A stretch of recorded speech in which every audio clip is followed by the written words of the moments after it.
પ્રસ્તુત છે પ્રાસંગિક વિષય બંદરીય શહેર માંડવીનો સ્થાપના દિન. સંપાદન અને પઠન વિરલ રાણા. સાગર તટની સુંદરતા સિવાય પણ કચ્છની સંસ્કૃતિ જ્યાં ઠસોઠસ ભરેલી છે એવું માંડવી શહેર ગુજરાતના ગણ્યા ગાંઠ્યા બંદરો પૈકીનું એક છે. માંડવીનો આજે 445મો સ્થાપના દિવસ છે. મહાવદ એકાદશીના દિવસે બંદરીય માંડવી શહેરની સ્થાપના કરવામાં આવી હતી. ઈસવીસન 1580માં કચ્છના મહારાવ શ્રી ખેંગારજીએ માંડવીની વિધિવત સ્થાપના કરી. એ પહેલા ઈસવીસન 1549માં રાવ ભારમલજીએ માંડવીના બંધારણને આકાર આપ્યો હતો. કહેવાય છે કે મહાભારતમાં જેનો ઉલ્લેખ છે તે માંડવ્ય આ સ્થળે રહેતા. એ પરથી આ શહેરનું નામ માંડવી રખાયું છે. માંડવીનો ઇતિહાસ રસપ્રદ છે. પોર્ટુગીઝ વાસ્કો ડ ગામાએ જ્યારે 1497માં યુરોપથી ભારતનો દરિયાઈ માર્ગ શોધ્યો ત્યારે તેમની સાથે રહેલા એક કચ્છીએ માર્ગ બતાવ્યો હતો. પ્રથમ માંડવી બંદરે આવ્યા પછી કચ્છી ખલાસી કાનજી માલમની મદદથી માંડવીથી તે કલિકટ બંદર ગયા હતા. એ સિવાય પણ માંડવી સાથે અનેક ઐતિહાસિક વાતો સંકળાયેલી છે. આજે માંડવીની ઓળખ એક અવિસ્મરણીય પ્રવાસન સ્થળ તરીકે વિશેષ છે. સાગર તટની સુંદરતા સિવાય માંડવીની સંસ્કૃતિ પણ પ્રવાસીઓને આકર્ષે છે. આ સંસ્કૃતિ ગુજરાતની અન્ય સંસ્કૃતિથી સાવ જ અલગ છે.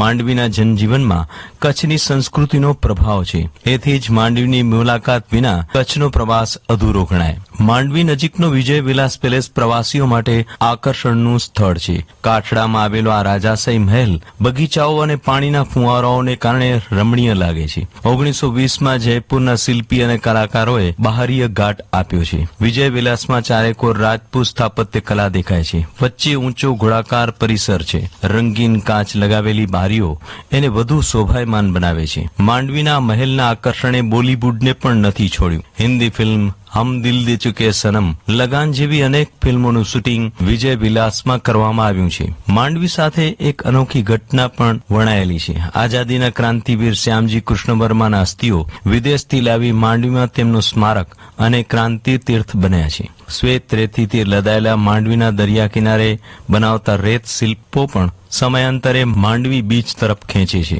માંડવીનું વિન્ડ ફાર્મ બીચ ફરવાલાયક સ્થળ ઉપરાંત પતંગોત્સવ, ધૂળેટીના તહેવારો અને નવરાત્રી સહિતના આયોજનો થકી પ્રસિદ્ધ છે.